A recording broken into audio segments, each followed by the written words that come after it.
반갑습니다. 말씀과 함께 하루를 시작하는 주님의 백성들을 예수님의 이름으로 축복합니다. 하나님께서 오늘 우리에게 주신 말씀은 요한복음 9장 13절에서 23절까지입니다. 그들은 전에 눈먼 사람이던 그를 바리새파 사람들에게 데리고 갔다. 그런데 예수께서 진흙을 개어 그의 눈을 뜨게 하신 날이 안식일이었다. 바리새파 사람들은 또다시 그에게 어떻게 보게 되었는지를 물었다. 그는 그분이 내 눈에 진흙을 바르신 다음에 내가 눈을 씻었더니 이렇게 보게 되었습니다. 하고 대답하였다. 바리새파 사람들 가운데 더러는 말하기를 안식일을 지키지 않는 것으로 보아서 그는 하나님에게서 온 사람이 아니요 하였고, 더러는 죄가 있는 사람이 어떻게 그러한 표징을 행할 수 있겠소 하고 말하였다. 그래서 그들 사이에 의견이 갈라졌다. 그들은 눈멀었던 사람에게 다시 물었다. 그가 당신의 눈을 뜨게 하였는데 당신은 그를 어떻게 생각하오? 그가 대답하였다. 그분은 예언자입니다. 유대 사람들은 그가 전에 눈먼 사람이었다가 보게 되었다는 사실을 믿지 않고 마침내 그 부모를 불러다가 물었다. 이 사람이 날 때부터 눈먼 사람이었다는 당신의 아들이요? 그런데 지금은 어떻게 보게 되었어? 부모가 대답하였다. 이 아이가 우리 아들이라는 것과 날 때부터 눈먼 사람이었다는 것은 우리가 압니다. 그런데 우리는 그가 지금 어떻게 보게 되었는지도 모르고 또 누가 그 눈을 뜨게 하였는지도 모릅니다. 다 큰 사람이니 그에게 물어보십시오. 그가 자기 일을 이야기할 것입니다. 그 부모는 유대 사람들이 무서워서 이렇게 말한 것이다. 예수를 그리스도라고 고백하는 사람은 누구든지 회당에서 내쫓기로 유대 사람들이 이미 결의에 놓았기 때문이다. 그래서 그의 부모가 그 아이가 다 컸으니 그에게 물어보라고 말한 것이다. 아멘. 첫째, 삶으로 증명하라. 13절에서 16절까지. 바리새파 사람들은 눈이 멀었던 사람에게 본문 15절에서 이런 질문을 합니다. 어떻게 보게 되었느냐라고 말입니다. 당연히 그들의 의도는요, 기적을 부정하고 예수님을 안식일 위반자로 몰아가는 것, 바로 그것이었어요. 참으로 악한 모습이죠. 고침을 받은 것에 대해 감사를 하고 위로를 하며 함께 기뻐하기보다는 눈에 뻔히 보이는 기적을 부정하고 그 놀라운 치유를 베푸신 예수님을 어떻게 해서든 잡아 넣으려고 하는 그들이 너무나 악해 보입니다. 이와 같은 의도가 깔린 바리새파의 질문에 대해 고침을 받은 사람의 대답은 간결하고도 강력했어요. 15절. 그분이 내 눈에 진흙을 바르신 다음에 내가 눈을 씻었더니 이렇게 보게 되었습니다. 그는 그저요, 자기 자신이 직접 경험한 그 사실에 대해서 이야기했어요. 바리새파 사람들이 아무리 제도와 규정을 들이밀어도 그들이 예수님을 안식일 규례를 범한 죄인으로 보라도요, 고침을 받은 사람, 그 사람이 경험한 은혜, 그 은혜는요, 결코 사라지지 않더라는 것입니다. 이미 그리고 여전히 그는 눈을 뜨고 있다는 거예요. 은혜는 그에게 있어 논쟁의 결과가 아니라 이미 일어난 사건이었던 것입니다. 맞아요, 여러분. 누가 너를 고쳤느냐? 혹은 누가 너를 변화시켰느냐라고 하는 질문에 우리가 답할 수 있는 가장 강력한 대답은 다름 아닌 변화된 삶 자체입니다. 나의 눈이 열린 것, 내가 구원받은 것, 내가 변화를 경험한 것은요, 사실이잖아요.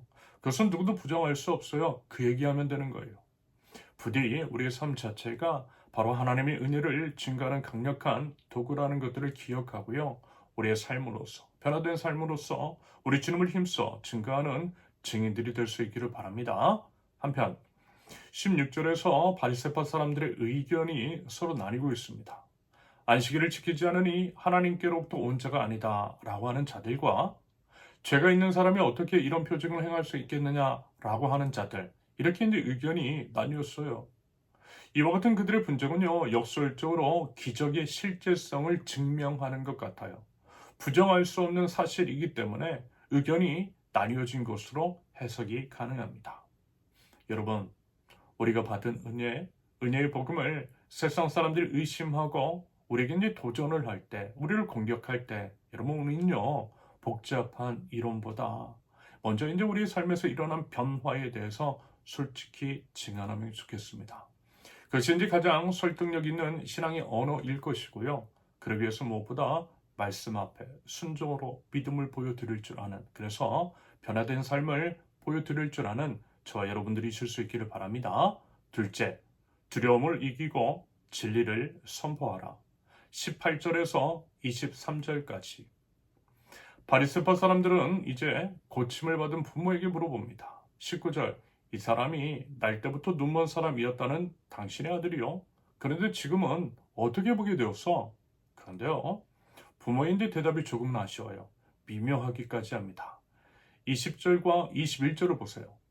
이 아이가 우리 아들이라는 것과 날 때부터 눈먼 사람이었다는 것은 의가합니다. 그런데 우리는 그가 지금 어떻게 보게 되었는지도 모르고 또 누가 그 눈을 뜨게 하였는지도 모릅니다. 다 큰 사람이니 그에게 물어보십시오. 그가 자기 일을 이야기할 것입니다. 부모는요, 거짓말하지 않았어요. 하지만 그렇다고 해서 진실을 온전히 말하지도 않았습니다. 이와 같은 답변에 대해 성경은 이렇게 말씀합니다. 22절. 그 부모는 유대 사람들이 무서워서 이렇게 말한 것이다. 예수를 그리스도라고 고백하는 사람은 누구든지 회당에서 내쫓기로 유대 사람들이 이미 결의해 놓았기 때문이다. 맞아요.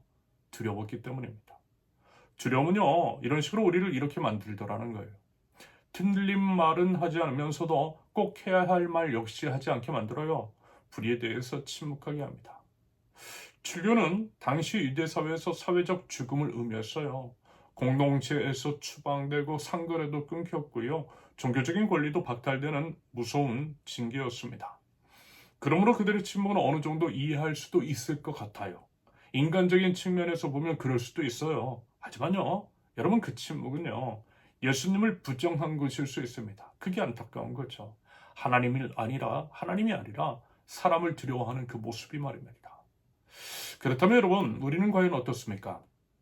우리의 신앙을 고백하면 관계가 끊어질 것 같을 때, 진리를 말하면 손해를 볼 것 같을 때, 우리는 과연 어떤 것을 선택하고 있느냐라는 거죠.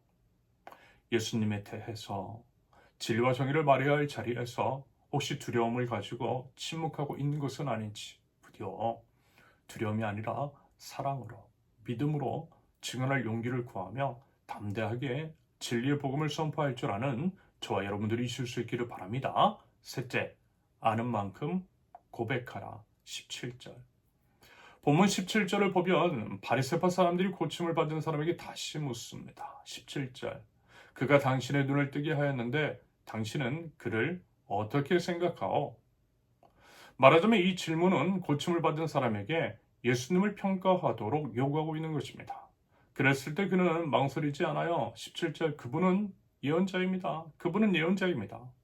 사실 아직요, 그 사람은 예수님이 누구인지 완전히 알지는 못했어요. 하지만 자신이 아는 만큼, 경험한 만큼 정직하게 고백했던 것입니다. 맞아요, 여러분. 이것이 바로 신앙의 시작이에요.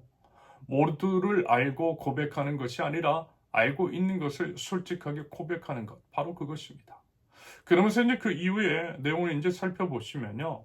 그 사람의 이제 신앙 고백은 계속해서 깊어지는 것을 확인할 수가 있을 것입니다. 알미 잘하고 그에 따라 이제 주님에 대한 신앙도 잘하게 되었다라는 거예요. 그래서 그는 결국 요한복음 9장 끝에서 예수님을요 어떻게 해요? 하나님의 아들로 고백하고 경배하는 것들을 우리는 확인할 수가 있습니다. 이처럼 은혜를 경험한 사람은 그 은혜를 주신 주님을 알아가는 여정을 멈추지 않습니다. 은혜를 받은 사람은 고난 속에서도 그 은혜의 근원이신 그리스도께로 점점 더 가까이 나아간다라는 것이고요. 이것이 바로 복음의 역설이고 복음의 능력인 줄로 믿습니다. 부디 우리의 삶 가운데 혹시 신앙에 대한 도전과 어려움, 고난 같은 것이 혹 있다 할지라도 그것을 이제 피하려 하지 말고 오히려 그것들 앞에서 예수님이 내게 어떤 분이신지를 더 깊이 묵상하는 기회로 삼아 더욱더 우리 예수님을 힘써 고백할 줄 아는 믿음의 백성, 저와 여러분들이 있을 수 있기를 예수님의 이름으로 축원합니다. 함께 기도합니다. 하나님 아버지, 저희가 받은 그 사람처럼 담대하게 주님의 은혜를 증언하는 자가 될 수 있도록 주님 인도하여 주시옵소서. 어려움과 고난 중에서도 죄를 구원하시고 변화시켜 주신 주님의 은혜를 온전히 고백할 수 있는 믿음을 허락하여 주옵소서. 주님을 알아가는 여정을 멈추지 않게 하시며 세상의 공격과 도전 앞에서 오히려 주님을 더 깊이 바라보고 주님을 더욱더 힘써 고백할 줄 아는 주님의 백성들 제 모두 될 수 있도록 주님 인도하여 주시옵소서. 예수님의 이름으로 기도합니다. 아멘. 하나님께서 오늘 주신 말씀과 각자의 기도 제목을 놓고 우리 잠시 기도합니다.